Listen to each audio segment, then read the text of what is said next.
Well, before I start, I want to recognize Julie Homer is here. She's our new Deputy Mayor Pro Tem for City of Plano.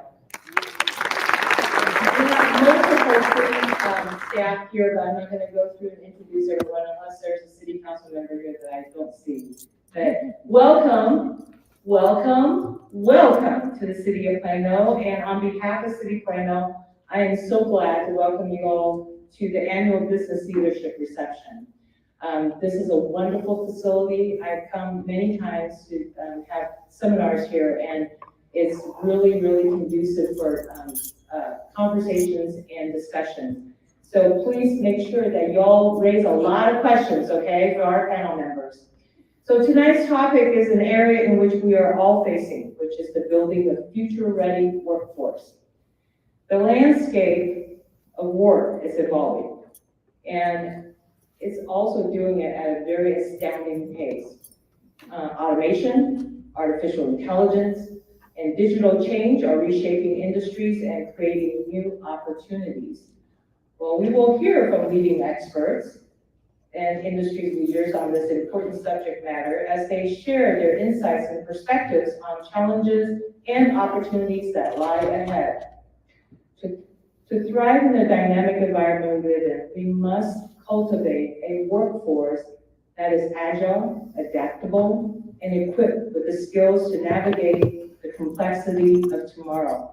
After all, Plano is at the front end of all job and workforces. We believe in creating jobs, and we believe in supporting those those corporations and businesses that create jobs. So, with that, I want to recognize our panel, which includes Phedra Redifer. She is from North Central Texas Government, all right. And Brendan Mesh, there you go. And he's from the Cullen College. Dr. Theresa Williams, and she is from Plano Independent School District. Terrence Southern from Robotopia. And Janet Bonson, is she here? Yeah. Okay, well, when she gets here, she is from MPIC Natural Premium Pet Street.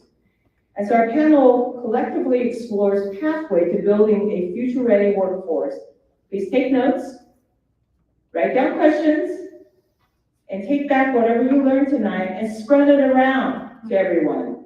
And I want to also take this opportunity to thank MCOR in putting this presentation and helping me put this presentation together. For more than 20 years, MCOR has partnered with the Plano City Council to encourage cultural conversation in Plano. The members of MCOR add to the rich fabric of our community by providing opportunities for us to learn about each other and hopefully to come to a better appreciation of our cultural diversity. So our city is stronger because of this, because we have diversity. And the conversations had tonight will strengthen our foundation as a welcoming, diverse city that embraces one another. So now, as we hear from this panel, we come together with a shared commitment to creating a workforce that is not only prepared for the future, but also capable of shaping it with our city and with our diversity. So I now turn this discussion to our very own LaShon Ross. Well, thank you so much. Thank you, Maria. Okay. So let me tell you a little bit more about MCOR before we get started. And I want to welcome to our elected officials that we need to recognize everyone. Also, Plano ISD school trustees. If you can stand up to be recognized, Nancy, Kathleen, and I don't know if I miss anyone else. Thank you. And also, I want to sing a special thank you to the Cultural Art Commissioners, Rita and Elise, that are here today because the Plano International Festival received funding from the City of Plano, from the Cultural Art Commission. So they worked very hard to allocate funding to us, so thank you. The Multicultural Roundtable started after 2001, after 9/11, and our mayor at that time, Pat Evans, reached out to all diverse community leaders to try to understand what the residents that they were diverse in the community were needed. And so this is the way it was created, this committee that is not a board commission, it's a committee that advises the city council how the international or the diverse community can get integrated into the city process. So we put together many events like National Day of Prayer, community circles. We work with schools to get the students involved in MCOR, and they create like Mind Matters or some other events, and they put together the citizenship workshop that we provide every year with pro bono lawyers, the possibility of a green card holders residents in the community to become US citizens. So this is among the different groups that we have. We have also the recreation committee that puts together the ping pong tournament, or the, so that is very well known in the Plano community for that. And of course, the largest event that we put together is the Plano International Festival. I will also give you a quick overview of the Plano International Festival for you to know in case you have never been there. More than, I would say, 2,000 volunteers put together 4,800 hours a year to bring this celebration of cultures to the Plano community. It's not only Plano, because we are attract groups from all North Texas. This is our 20th anniversary, and we are extremely proud of this event, not only to be the only longest running cultural event in all North Texas, but also is run by volunteers only. So we don't have any paid staff. So everyone is very passionate about that. And so we start with a naturalization ceremony. We have naturalized more than 800 new citizens. So we partner with Homeland Security to bring those vetted candidates to be sworn in on stage. And so one of our lawyers, immigration lawyers, she's the one connect. I'm Babus, I don't know if you're here around, but she is, oh, here. And she's the one that works with Homeland Security to make sure that we bring the candidates to be sworn in.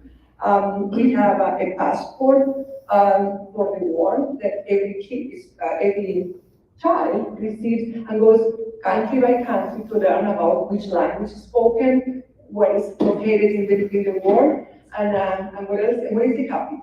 So and then they get an award after that. So we have the Parade of Flag that we partnered for many years with Plano ISD, and now we are on our own with the flags. So it's a beautiful parade of flags of more than 182 flags.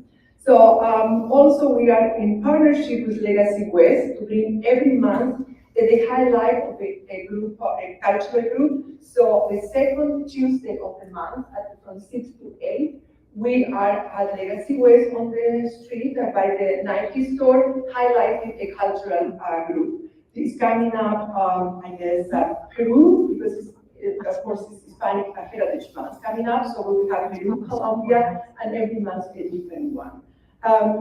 Also, the Plano International Festival has partnered with the Education Foundation, and we are very thankful for that partnership, because we are able to bring at the same time with the festival a wellness and fitness fair that provides services for free to low-income families that they don't have Medicaid or they cannot afford a private health insurance.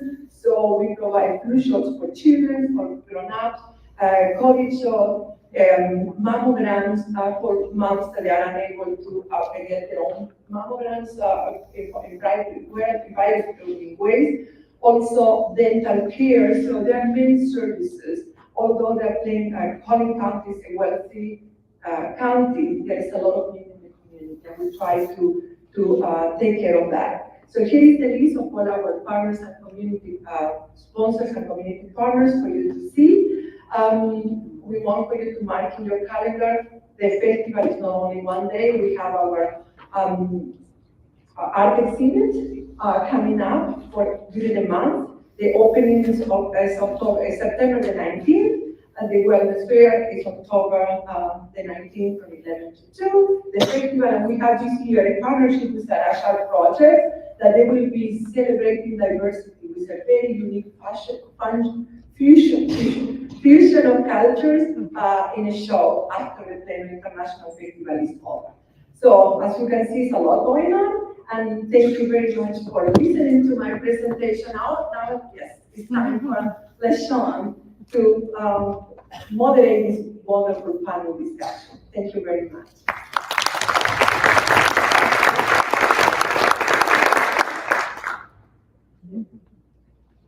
Good evening.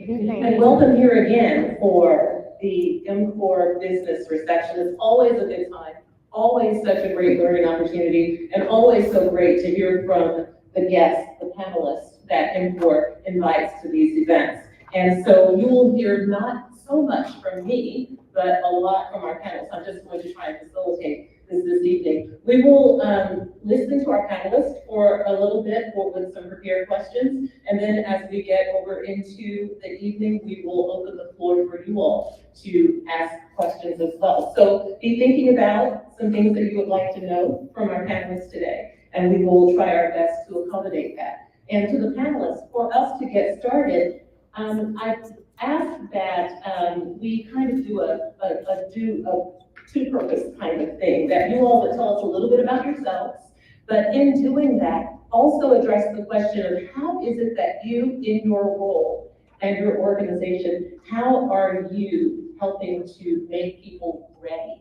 for future employment? And I think it's really interesting because we have corporate, we have private sector companies, we've got Rototopia, and we've got Texas Workforce Solutions, and we've got Plano Independent School District, and we have Howard College. So I think it's going to be a really interesting conversation tonight to talk about how these entities actually support one another and making sure that we're going to have the workforce that we need in the future. So with that said, I'm going to go back. I'm going to ask if we can start with you, Dr. Williams, to talk to us a little bit about your role. You all take a couple minutes to do that. Tell us what you do, and then how you and PISD help to prepare people for the workforce, and then we'll just move down. Mr. Southern, if that works for you. Okay. Well, good evening. My name is Theresa Williams, and I have the privilege of serving as Superintendent of Schools for Plano ISD. I'm excited to be here tonight to talk about this very important topic. It is very near and dear to my heart because our number one job is to make sure that our students are ready and prepared for life, that they're ready for college and career and both. And when I was in school, and that was a really long time ago, we had a thing called vocational ed, and that's really gone by the wayside. It is no longer vocational ed because it's so much more. It's about preparing kids for both. And what we know is that the skills, the soft skills, the communication, those are required regardless of which profession or field you go into. We have in Plano ISD our portrait of a graduate that talks about, or really is our 6 major areas. There's so much more, but that talks about adaptability and problem solving and collaboration and being a great team member, being adaptable, flexible. Those are some of the soft skills that are transferable, whether you're a first grade student or a senior in high school and you're getting ready to go to college. And so preparing our students for the future is our work. And we often say college and career readiness and future readiness begins the minute that our students walk into pre-K and into kindergarten. And we do that through a variety of ways. We do that through ensuring that students are at the right reading and lifestyle level at each grade level, because there is a trajectory for that.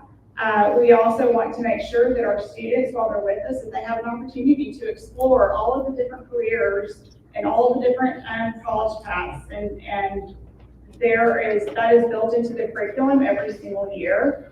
And then we like to partner with our community to ensure that our students have opportunities for internships, to have guest speakers come in for career days. We are in the middle of planning our very first career technical education center, thanks to our 2022 bond. And in doing so, there's a lot of collaboration and partnership opportunities right now with different businesses and to ensure that we are preparing students for not only what we need locally as far as pipeline development, but also for the future. So those are just several ways, and I could talk a lot longer about that, but I will leave it at that and pass it on back. Well, I will say before Mr. Southern starts to speak that listening to you, I think that sometimes we can underestimate what it really takes to run a school district. 58,000 students, is that Yes. the number? 58,000 students, almost 90 rooftops, and it is, we have about 6,300 employees, and so from running transportation, food services, to construction in our classroom, to construction, and there's so much more. But it's a large business and So much more than is visible to our naked eyes as we drive past the buildings and see the kids out on the playground. So thank you so much. So now we have Terrence Southern with Robotopia, and I was telling him that as I was looking at his website, thinking, what all do you do? My goodness, you've got, what is it, Blurred Out, and you've got Robotopia. There was one other.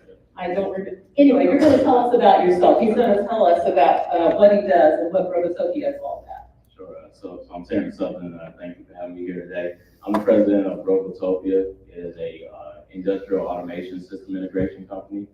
We develop robotic solutions for manufacturing customers that are involved in the CPG, welding, automotive and aerospace, and material handling industry. That is what I've done for the last 25 years for several Fortune 100 companies, including General Motors, is where I started my career, and Frito-Lay brought me here, where I deployed all the palletizing and packaging solutions across North America. I worked with GE Global Research, and then just finally I got the nerve to do this for myself. Why I do it for myself? Because I'm the best at it. I'm originally from Detroit, Michigan, where robot engineers, control engineers, and all different types of engineers, they're just everywhere. So it's not an uncommon thing to run into an engineer in the Michigan area. However, a robot engineer in Dallas, Texas, I'm kind of like a unicorn. And so it is my mission to change the dynamic. I believe that Texas is probably the second most dense state in the country right now for robotics and automation. We have a lot of manufacturing facilities, but they are not automated. In 2030, all the baby boomers will have been retired. And so what are we going to do? So there's a lot of new jobs coming on board, and a lot of money behind these new jobs, but there are no resources. So it was my mission to start my own company, take the experience that I have, and start doing the system integration. Right now, I'm seeking. I just got started with the system integration piece, probably just a little over a month ago. But additionally, outside of Robotopia, I also have a nonprofit organization called Illuminate STEM. The STEM stands for Sustaining Talent and Elevating Minds. What I do there is the first Black robotics engineer out of Detroit, Michigan.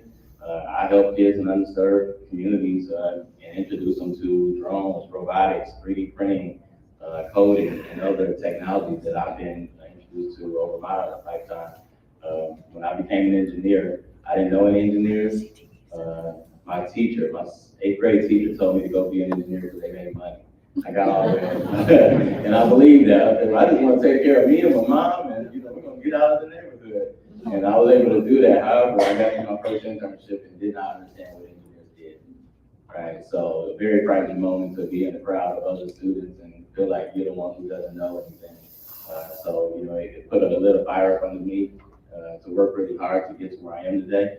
And so robotics was introduced to me probably on my second day at General Motors, and I never looked back. So this is Illuminate STEM is the way that I give back. And since then, I've been able to introduce other young people to the world of robotics and put other young kids of all backgrounds and ethnicities into the robotics industry. And so that's Illuminate STEM partners with the schools, K-12 programs. We did do a lot of programs on Saturday and after school programs that became very cumbersome as I've gotten older and I'm a father now. So kind of hard to go after work and say you're gonna play with, teach your kids. But, so now we are developing STEM labs in the schools and organizations so they can have real world education around STEM technology that I interface with, so that when they get to the collegiate and the industrial level, we were having the same conversation. And then lastly, I'm the host of the Blurred Out Movement podcast. I'm my own podcast, and what we do is we tell stories of the innovators and engineers in the world. I've learned over the last 25 years that as an engineer, I take it for granted, like everybody knows what's going on in the world. But this world doesn't move without engineers.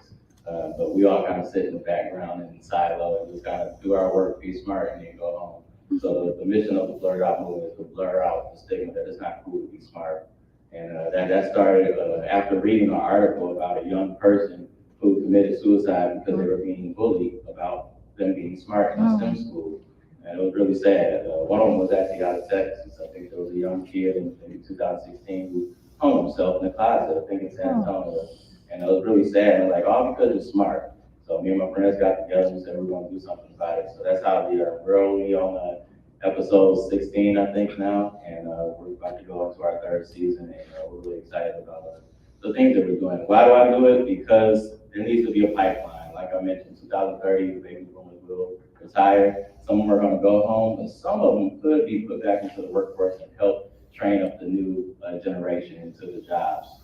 Right now, we don't have the resources to do the training, so that's why I do what I do. Is that I want to bring forward the next generation of robotic engineers so I can retire over that. And so that's why I do what I do. And we've been doing a lot of great work, but there's so much more to do. Thank you. And so now we're going to move over to the Texas Workforce Solutions. And I was just thinking about, again, the breadth of what really happens with Texas Workforce Solutions, because I know when I was growing up, we just kind of called it the employment office, sort of, the TWCC actually. But I know that there's so much more behind the scenes, and I saw that you have a huge responsibility for a very large region and people and systems and policies. So if you could tell us a little bit about yourself and your role and how you and Texas Workforce Solutions are helping to create opportunities for the future. I would love to. Thank you so much. I'm Phedra, Redifer, Executive Director of Workforce Solutions for North Central Texas. We are one of 28 workforce development boards within the state of Texas. And for perspective, we call ourselves affectionately the donut. So we're the 14 counties around Dallas and Tarrant counties. That is what your local workforce development board is comprised of, and Plano/Collin County sits within our ring, if you will.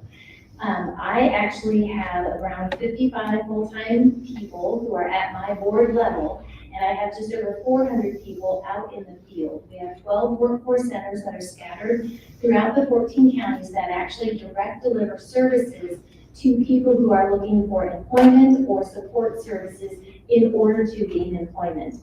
I think what's important to note is that the workforce development system is a critical component for economic and business growth for the short term and obviously for the long term. And how do we go about doing that? I actually have an annual budget coming up in fiscal year 25 around $140 million, and all of that money is passed through and it comes out into the 14 counties. This money doesn't belong to me, it doesn't belong to us. I'm always looking for opportunities to partner and being able to infuse these dollars and these resources into partnerships that will help and make our businesses economically sound to where we can upskill and train future job candidates so that they can be self-sufficient, and also so that we can create communities of prosperity. So all in the vein of economic development. And I would have to say that so many of the times all roads really point back to workforce. I'm sure that you all have seen in the media, it's like the buzzword that's going on. Well, we've actually been around for forever. There's always been workforce. There have always been jobs. It's more about the evolution of the workforce that's currently happening. And I think what's important to note that, yes, there may be some individuals that say, oh, things are going too fast and AI is going to replace us. That's actually not the case. People aren't going to be obsolete. Positions aren't necessarily going to be obsolete. Everything is evolving. And as your workforce development board, it's up to us to make sure that we have job seekers who can step into these positions and get the training that they need and even the upskilling so that their skills and competencies can remain relevant to what's happening today and what's going to continue to happen into the future. I would also share really quickly that what's so important about workforce development is that we are a bridge. We are the bridge to make sure that all roads lead to the future, but we also are that bridge behind to make sure we do not leave anybody behind. It doesn't matter what age you are. It doesn't matter what year you are in academics. It doesn't matter, if you've lost a job and you're on your 7th career. It actually does not matter to us. Everyone is on their own individual journey, and it's up to us to make sure that we have the resources in place to place people in full-time employment for career mobility for self-sufficiency. I'd like to share too, really quick, and I know we'll get more into the dialogue with questions and answers, but what's also important is it's not just about getting a job. So many times people can get a job, but guess what? They can't put food on the table. They're actually homeless. They don't even have a car to get to that job. So we, with the work that we do and the money that we manage, we actually have support services available to individuals who also are trying to hold down full-time employment. Case in point, we have about $90 million in the upcoming fiscal year that's solely dedicated on child care. So we actually operate in conjunction with the Texas Workforce Commission on a child care scholarship program. This is where income-eligible families who qualify actually can have a share in the parent cost of child care. So this is not a barrier to employment, right? So these are the types of supports that we're able to layer into those who we're helping place into long-term career employment so that they actually can have self-sufficiency, which leads to community prosperity, and all of that feeds economic growth. So all things go back to workforce development, education, workforce development, and economic development. And I'm actually sitting here with partners that you'll hear from, and we actually touch each one of them. So Collin College, Plano ISD, we have a future partnership brewing based on notes that I was taking. So we wanted to place in a space to fit everywhere because everybody deserves a chance to be employed and to lead a life of self-sufficiency. Thank you. It is amazing. And I think that everyone kind of talked about this in the marketing materials. It's amazing the resources that we have in North Texas.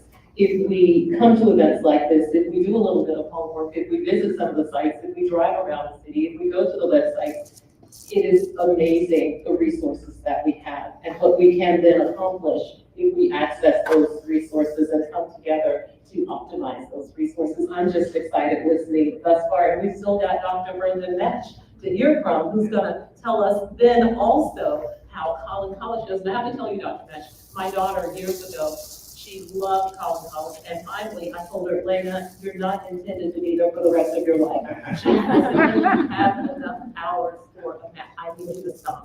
But she loved it, so thank you all for the role that you played in my daughter's life. Thank you. So, yeah, I have a great job. I get to help people change their lives through education, and it's students that are on the credit side from 14 years old to 80 years old, and then we include the continuing education part of the spectrum. It goes up into the 90s. And it's exciting, the ecosystem that we have in our county. We do work really closely with employers, with workforce solutions, with ISDs, because we all have a touch point.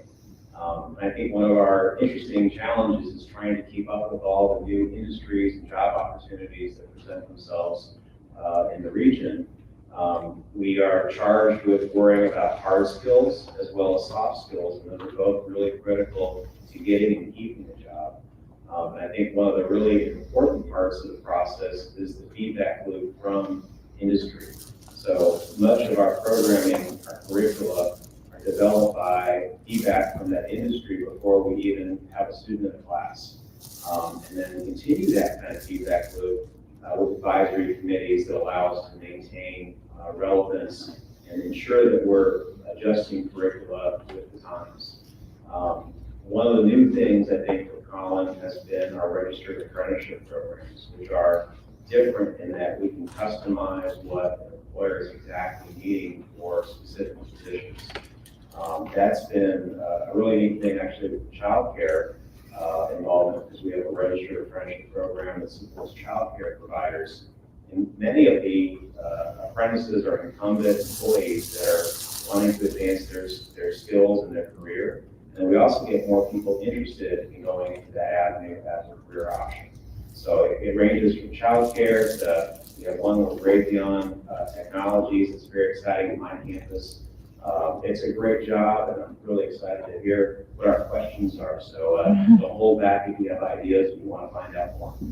Thank you. So I think that what we'll do from here also is that I want to ask specific questions to one or more of you. If you have something that you would like to add, please do so. I kind of want to come back to you right now, Ms. Redifer, and ask you, you talked about all of these resources that are available. We've heard that from everyone up here. And so what do you say to those of us who may still feel that, oh my gosh, there are so many barriers. I don't know how to get a job. There are no jobs. What do I do? AI is out there and I don't have a skill set. What do you say? What are some of the barriers that you see, whether just in people's minds or in reality? And how do we overcome some of those mindsets of not enough, I can't, what about, all of those things?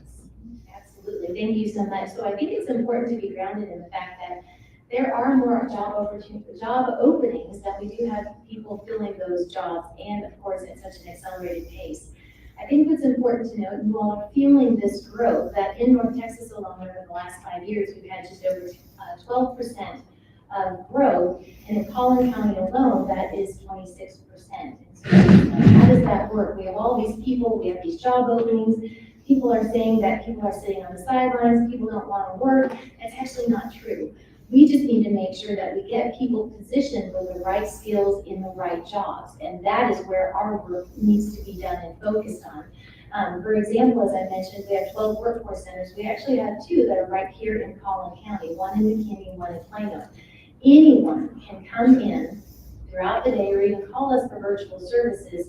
We have a resource room where you can actually access our Work in Texas system. That's actually the statewide Texas system for all job openings in the state of Texas. As you come in and look at those job openings, you can do it from your home computer as well, but we provide access to everyone because we recognize that there are barriers. You can look at all the job openings, and if you decide, I want to try to be blank, well, great. Let's look at what those skills are. What do you have and what do you yet need?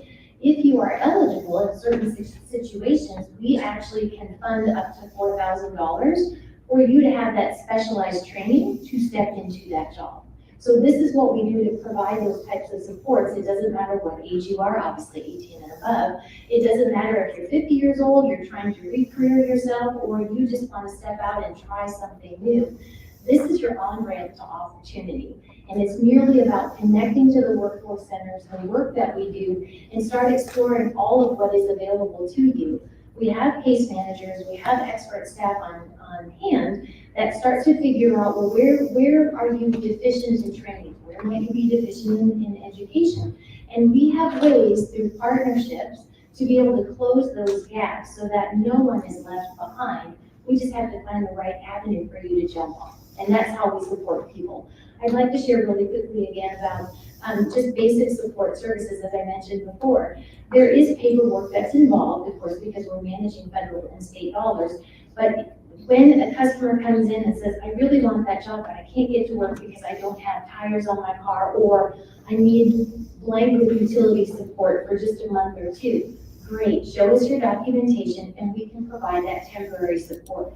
We want to do everything that we can with all of these dollars to remove the barriers that keep you from employment. Because you have to think about it, if we can shore you up and get you on the road, chances are you're going to retain that job, you're going to keep that job. You just needed a little bit of a helping hand to keep going with that forward momentum. So we don't turn anyone away. I would like to share too, in these, we call them American Job Centers, but we actually have Veterans Commission. We have a vocational disabilities division in these workforce centers. We have child care staff, we have our workforce staff. So we have a myriad also of state agencies that can also help these individuals who are all of our customers.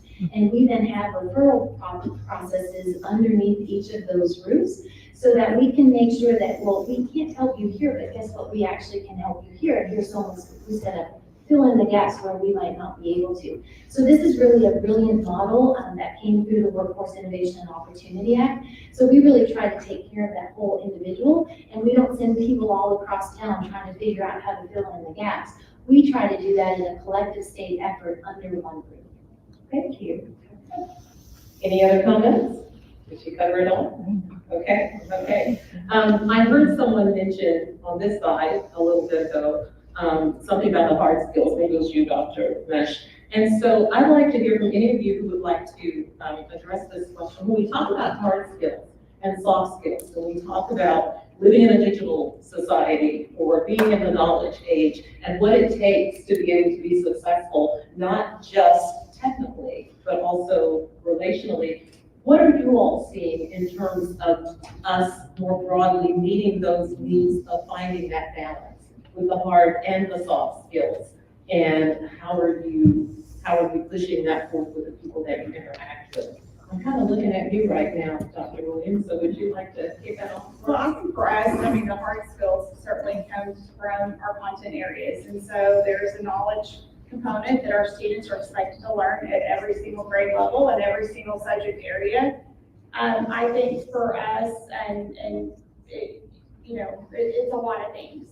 So and I'm fascinated by all of the responses, and now my brain's kind of going all over the place. But just to kind of point out just some of those components. So we have our regular curriculum, English, math, science, social studies that kids are supposed to learn.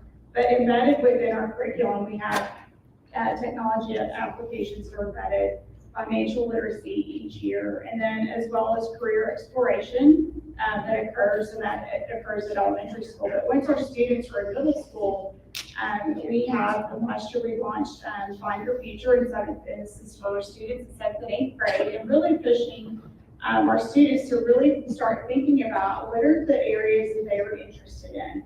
Our hope is that students can use middle school and high school to really dig in and explore what they're interested in, so that when they're graduating and that they've got a pretty good plan moving forward. And I do realize that there are kids, I had my oldest, where he changed his major his first year in college, and certainly kids are going to do that. But we spend a lot of time really listening to our local industry and our local industry partners. What do you need? What do you need in your employer, in your employees?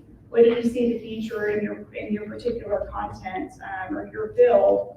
And we've done a lot in the last 2 years, especially in planning for our new CTE center. We want to make sure that as we're building these programs, that we're hitting what employers are needing to see in their employees as we're helping support to build that pipeline. What we've heard a lot is our kids need to know how to work with each other in teams. They need to know how to collaborate. They need to be strong communicators. They need to know how to solve problems, and kids need to be adaptable. And that falls right into a lot of actually all of our career technical education programs, and all of when beyond our CTE programs, what's happening in our core content areas. Our students are working on capstone projects.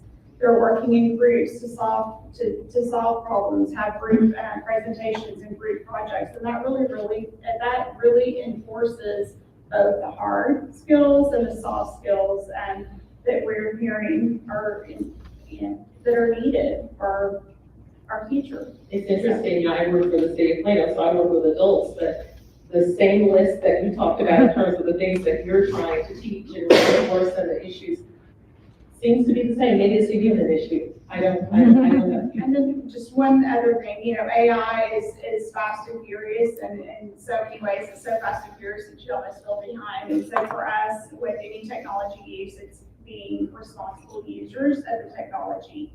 And so in our classrooms right now, how do you use appropriate types of AI to help then augment your learning? So instead of it replacing writing or replacing the thinking, It may be that a student may have a question that they would put in AI with their response, then they have to do their own research and augment the findings to then perhaps create a redesign or a different way to think about a situation or a problem. So it's responsible usage all the way, whether it's a Chromebook or it's new technologies that are emerging. Thank you so much for saying that. I think that sometimes we allow fear of the unknown or uncertainty or the thought that someone is going to misuse something and to replace the possibilities of what it can do for us. So thanks to both of you for mentioning that. Did I see that you wanted to add something to Yes, that? I'd like to add another opportunity that we always bring to the table with our partners is we actually go after additional Texas Workforce Commission grants or other grants where we see on-ramps of opportunity with our partners, and of course, strengthening the workforce pipeline. One recent example that we're actually sitting in right now is a $200,000 teacher externship grant. This is something that's being facilitated by my team, and what we do is we actually offer up opportunities with our employers in our region and those school districts that want to participate to where teachers, educators sign up to be posted at a place of employment to better understand the skills, whether that's the hard or the soft skills that employers are looking for this future workforce. And sometimes we find, of course, that educators have never been in that role or in that profession, and how can they be better equipped to teach that to our future workforce? So this is one way where workforce steps in and we cinch that gap down. We actually work with all the ISDs. I believe Plano ISD is again this year. We actually have an enormous number of ISDs that are participating. Teachers will spend about 4 to 5 days with one of our employers that we match.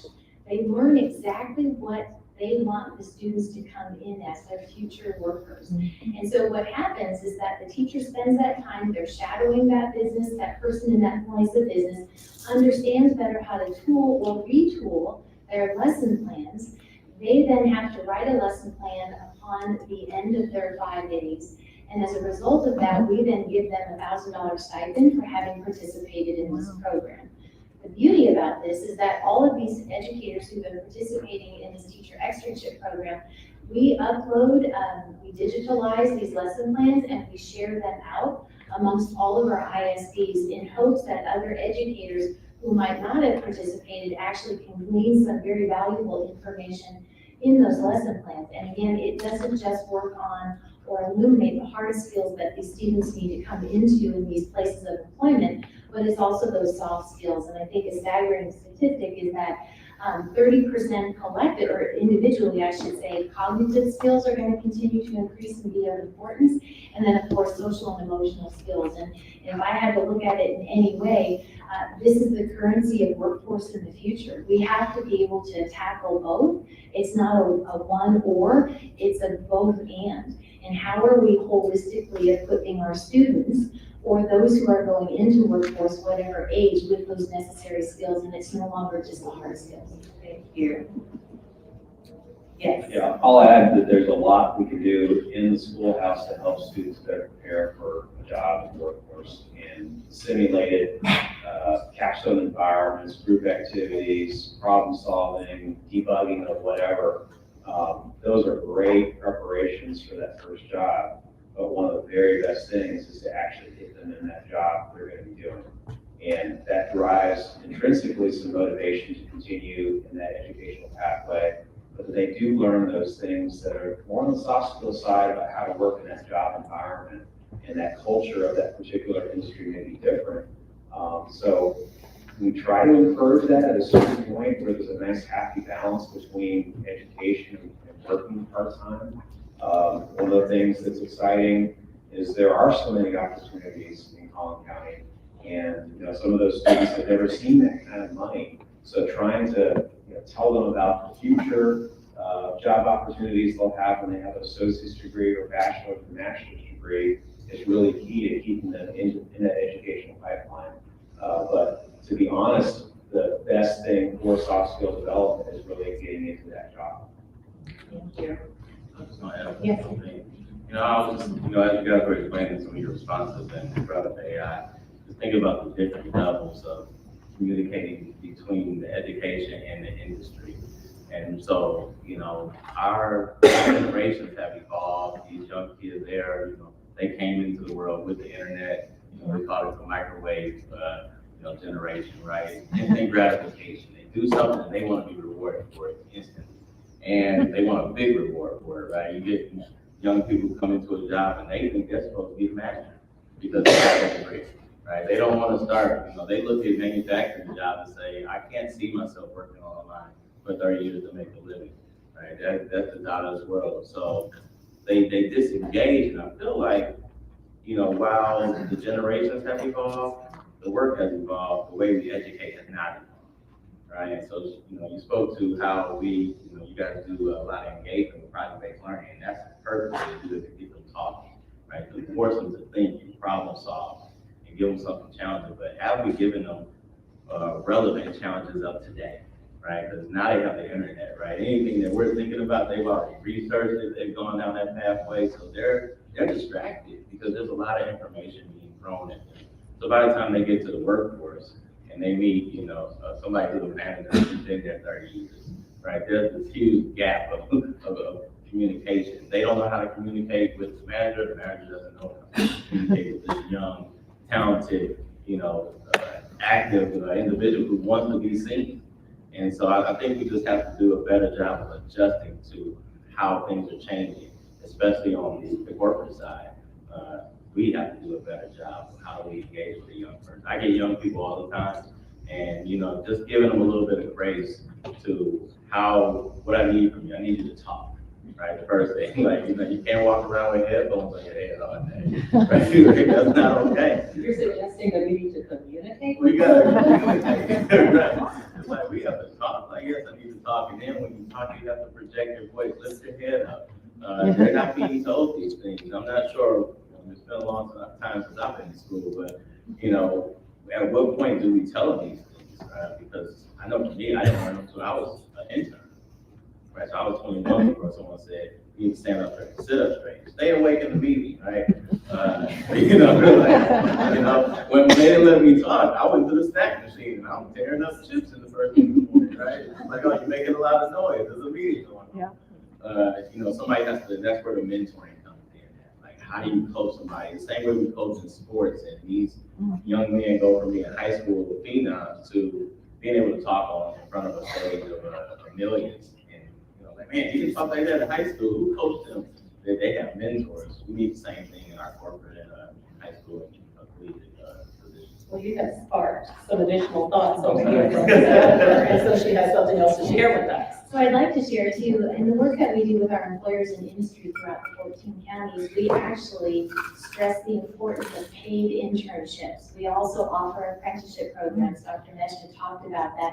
Even so much as pre-apprenticeships back into the high school so that we can better start, for lack of a better word, holding their hands so that they're ready and that they're prepared. And they do that through mentorship, through coaching, right?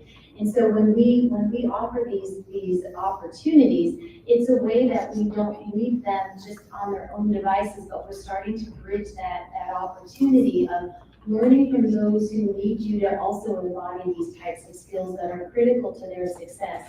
And I think it's safe to say, and we all know this, that there is no one silver bullet to fixing the workforce issue and trying to get people into these careers, but these are some of the tools that we utilize to make sure that we have that coaching happening, that mentoring happening, so that they can help make sure that any of those types of pitfalls are actually worked through, but from a coaching standpoint, not they're on their own and they get fired because. So these are, again, some resources and some tools that we put into place, and we do that through all the interactions and partnerships that we have with our businesses and industries.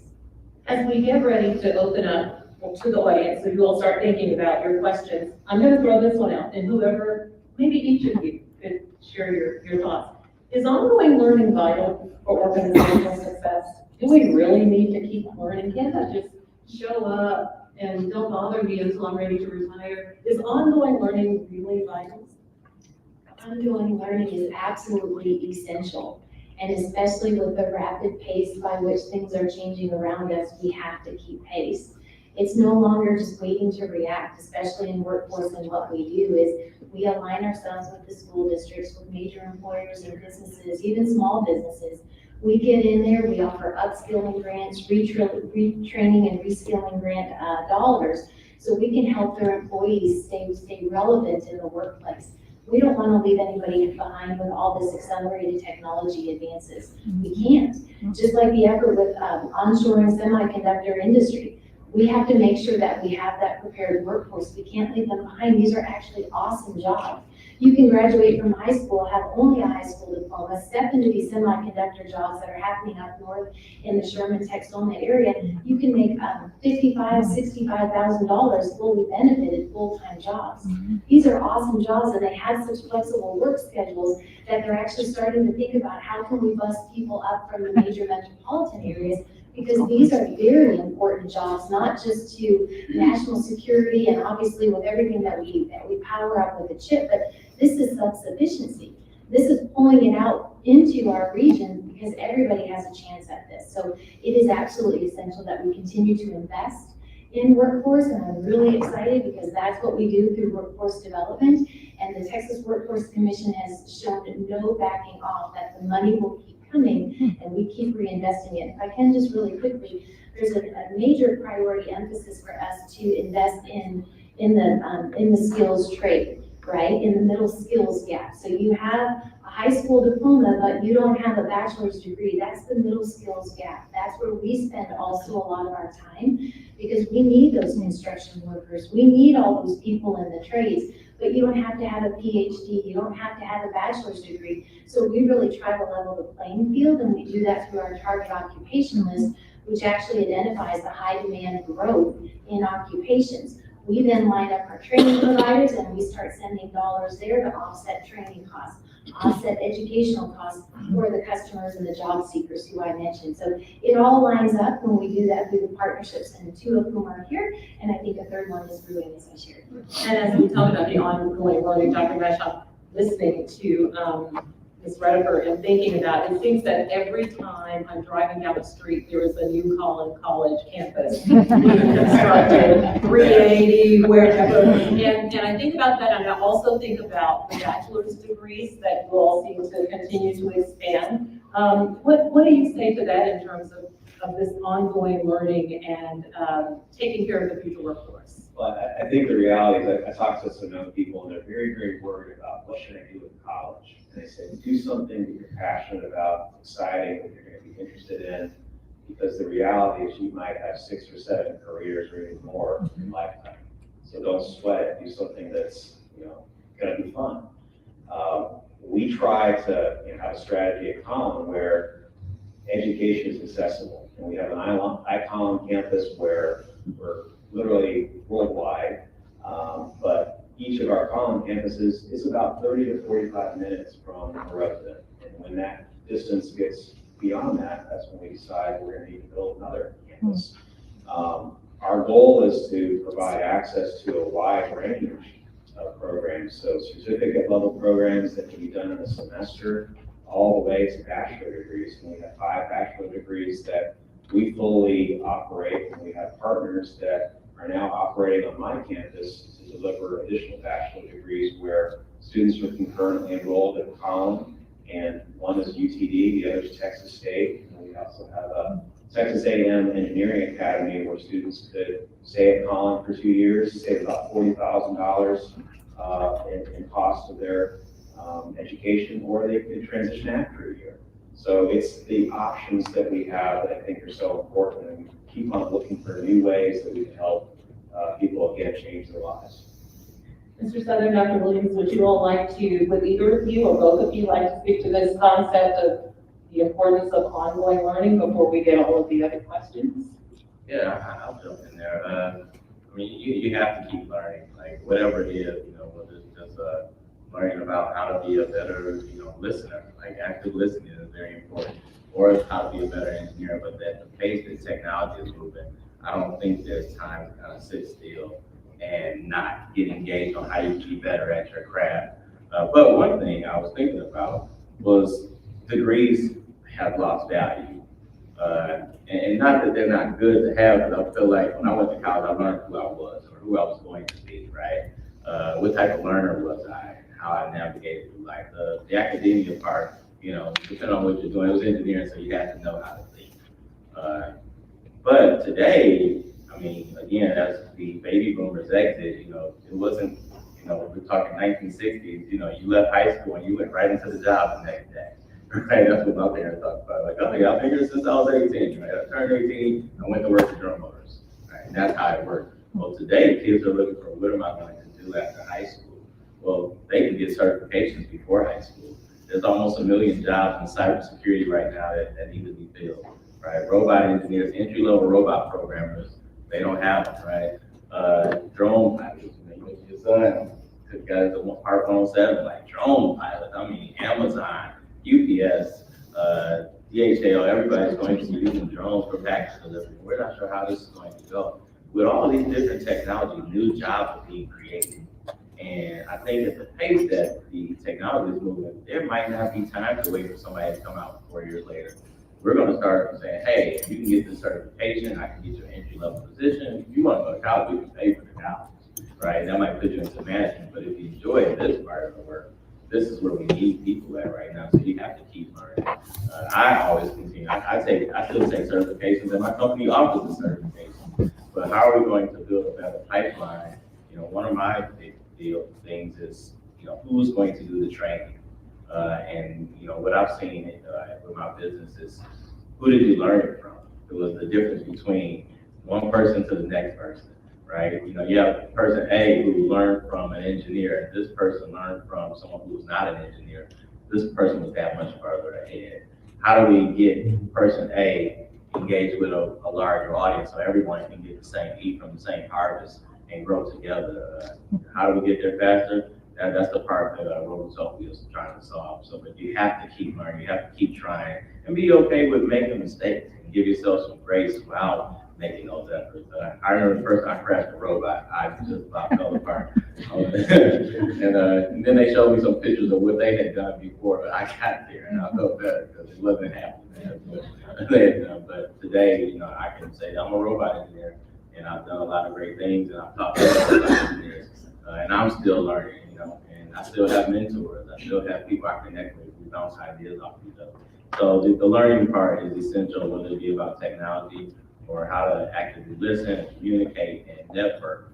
Network is a big thing. Public speaking, whatever it might be, we all just need to do a better job working together. I'm going to redirect for just 1 second because Graciela has joined us. Do we still have time for? Oh, yes, questions? yes, quick. From the audience, okay.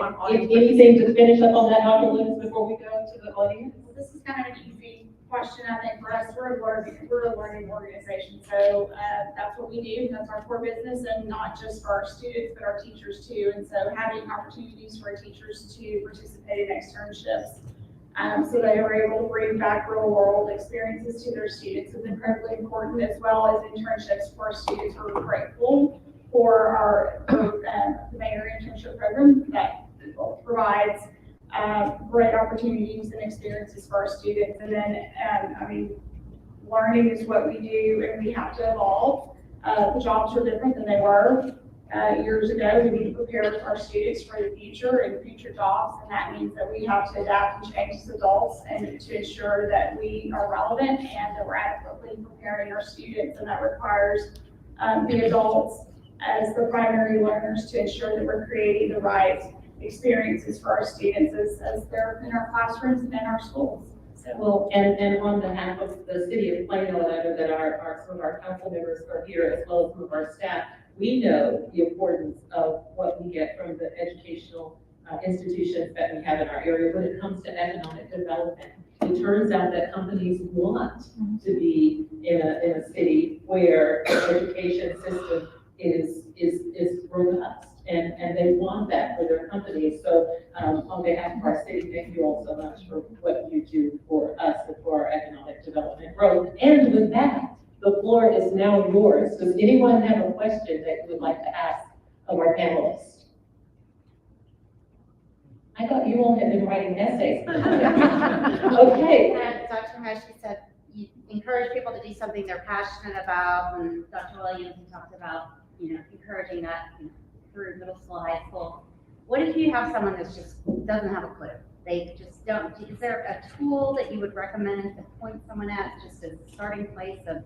So we have a couple strategies. One's actually a partnership with Workforce Solutions. We have an event called the Youth Career Exploration Event. And this year we have about 1,500 students from area ISDs that are attending, about a couple hundred from Plano ISD.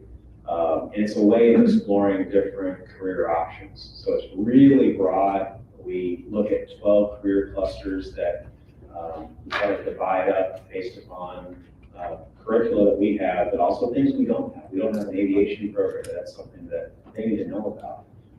I think beyond that, we also have career centers at our campuses where anyone, regardless of age, can come in and get an assessment to see what sort of things they like to do, what things they're good at already, and then where that career fit might match to kind of explore different options. So they don't need to be a student? They don't. No, any citizen can come in and just take advantage of that resource. Our strategy is very similar, and it really, 7th grade, one of the things that's new for Plano ISD is instead of having a 4-year graduation plan, we have a 6-year graduation plan. It starts with 7th grade, and it starts with students with the Find Your Future launch. And so they'll get to take some assessments, do career exploration. They'll get to learn about the different career pathways.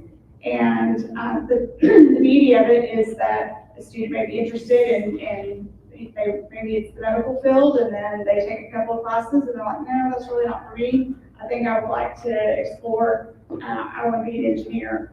There's time and space built into their high school coursework in order to do that. And so our hope is that by the time students graduate, that they've had enough exposure and experience to find their passion, that when they're ready to go into college or they're ready to go into that particular field because they've earned a certification. And last year we had a little over 3,000 industry-based certifications that our students earned.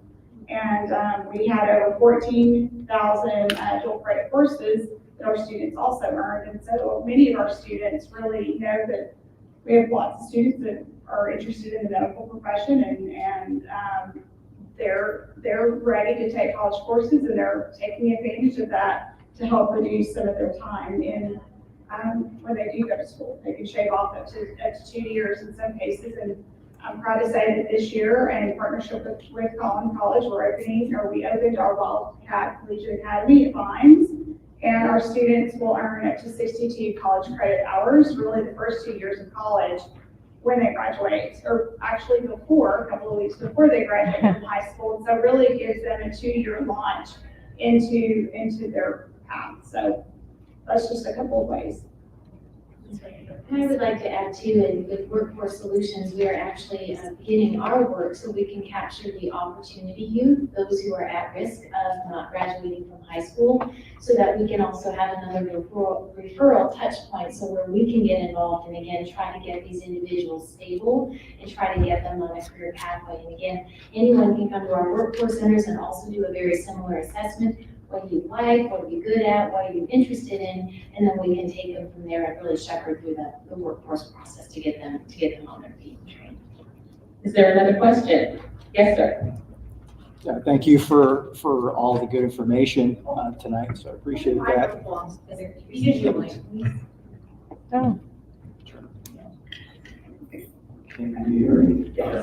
Thank you for all the great information tonight. Appreciate your time. The question I have around kind of dovetails into a lot of the placement and the interest, but what challenges are you facing, Phedra, around managing the expectation of the person in their journey, where the first goal is to get a job and sustain, then build a career? Because it seems to me that there could be a real quick fork in the road to say, yes, I'm making money now, I want to do something else. And that leads you into a little bit of a cycle. So in terms of them actually falling out of workforce, is that what your question is? In general, just managing expectation of the initial goal and then losing sight of that. Mm-hmm. So we have case managers that are actually do intensive relationship building with those individuals, so that, again, it's not about just getting them and sending them on their way. What other types of supports might they need in order to continue to keep them on that pathway? We don't want them to come back, much like with other things. We want to get them very firmly on their feet. And so we have to then have our referral teams inside of our workforce centers to make sure that they're looking at the person holistically.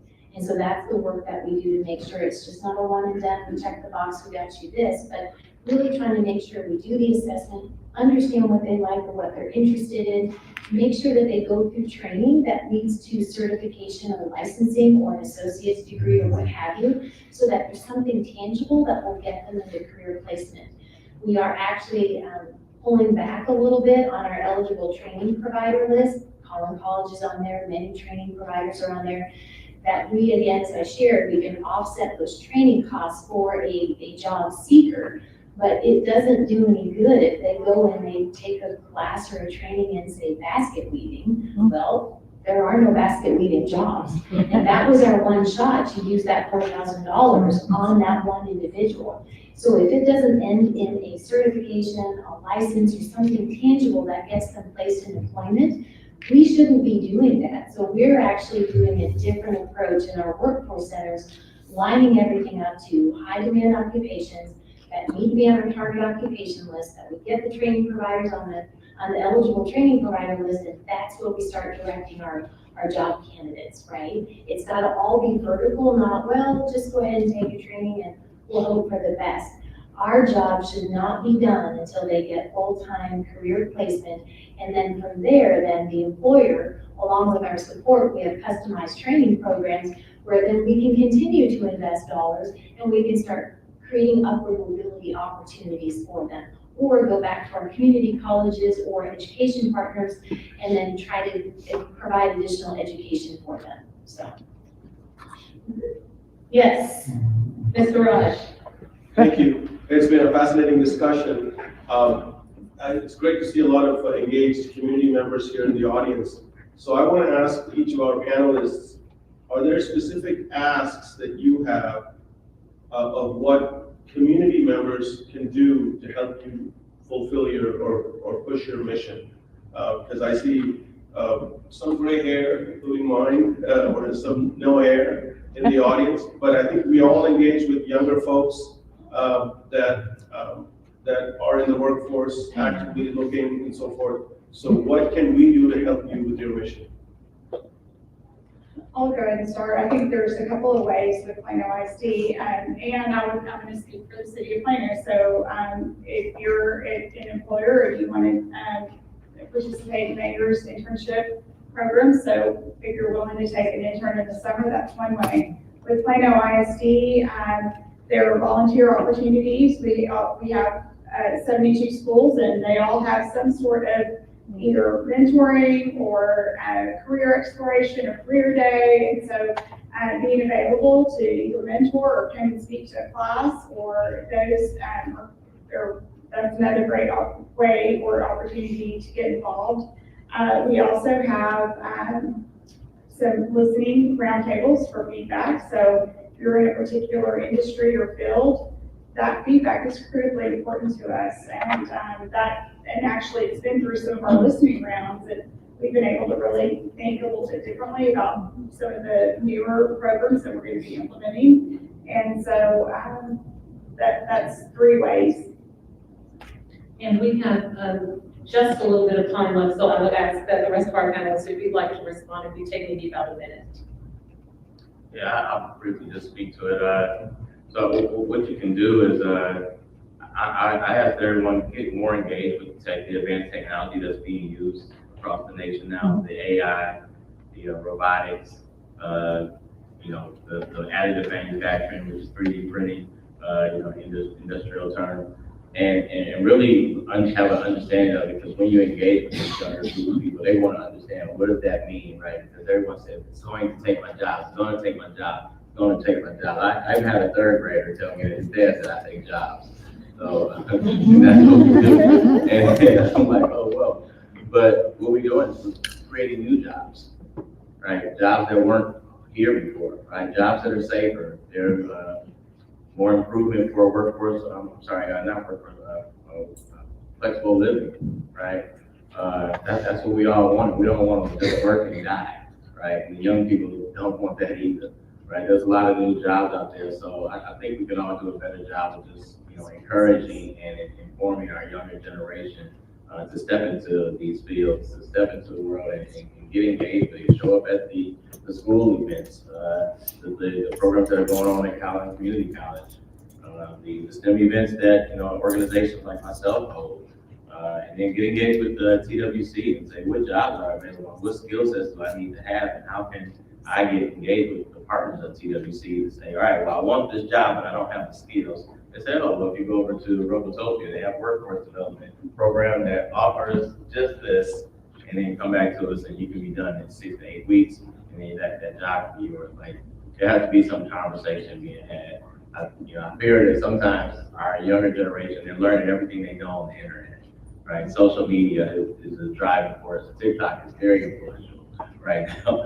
And, then if they come back to us and ask, say, well, TikTok said, and now we're in competition of whose information is right. So we just need to get out front and just say more and drive them to the finish line by partnering and getting into organizations like the ones here on this panel today. Thank you. Ms. Redifer and then Dr. Fesh. Thank you. I would have to say, just be engaged.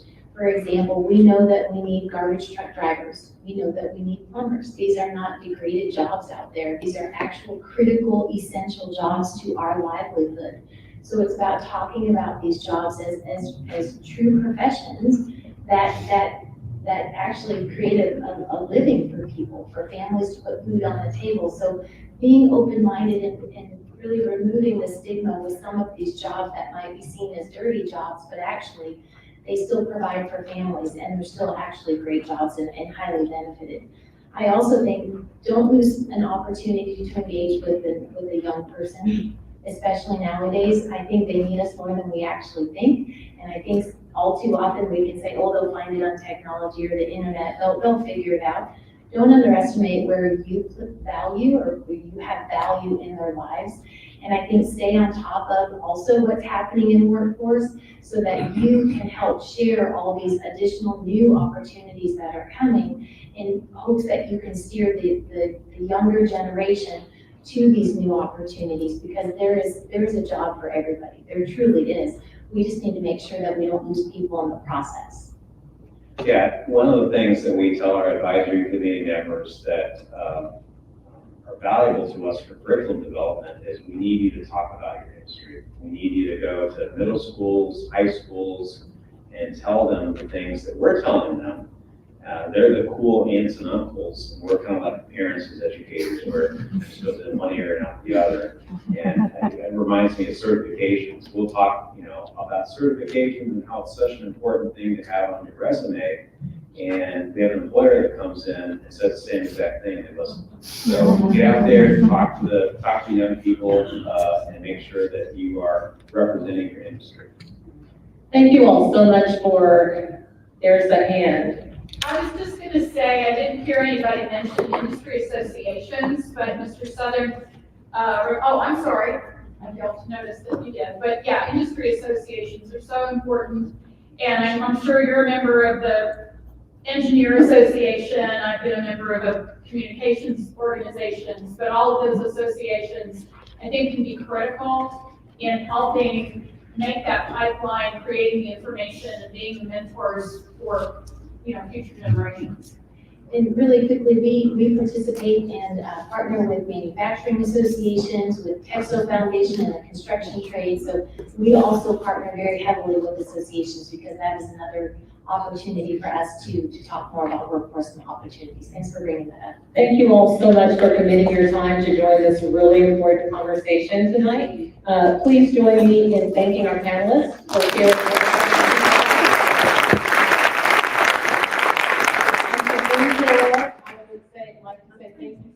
Allowing me to be here this year, and I'm going to turn it back over to you, Director. Yeah, thank you very much. So let's give another round of applause.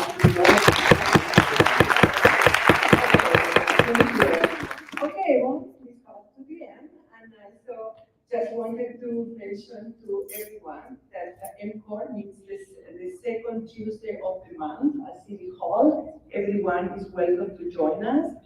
Meetings are very fun. And so, and then we have always a presentation to get started. And then we have a discussion about the different committees. So if you want to learn more about MCOR, you can visit our website or just talk to us. And before you go, we have a sweet appreciation for you all. So, thank you very much for your time. And don't go, we have some drinks and some hors d'oeuvres at the library waiting for you. Okay? Thank you very much.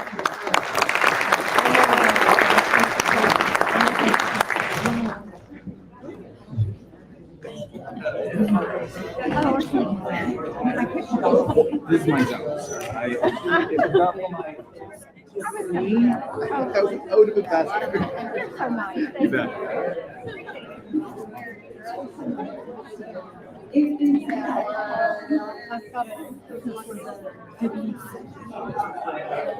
Oh, yeah, are you doing?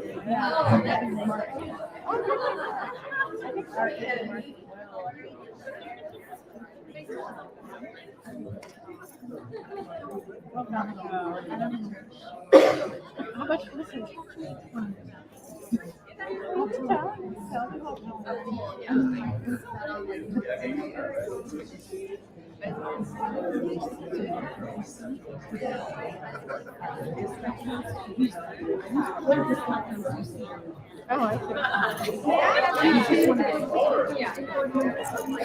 Thank you guys for tuning in. This was amazing. This was amazing. I'm over here with Angela. So we just want to say thank you so much. Wave, Angela. God bless you guys. I hope you got it. We're going to go over to the reception right now. And I just want to wish you all a beautiful, blessed, and prosperous night. Bye-bye. September is so crazy.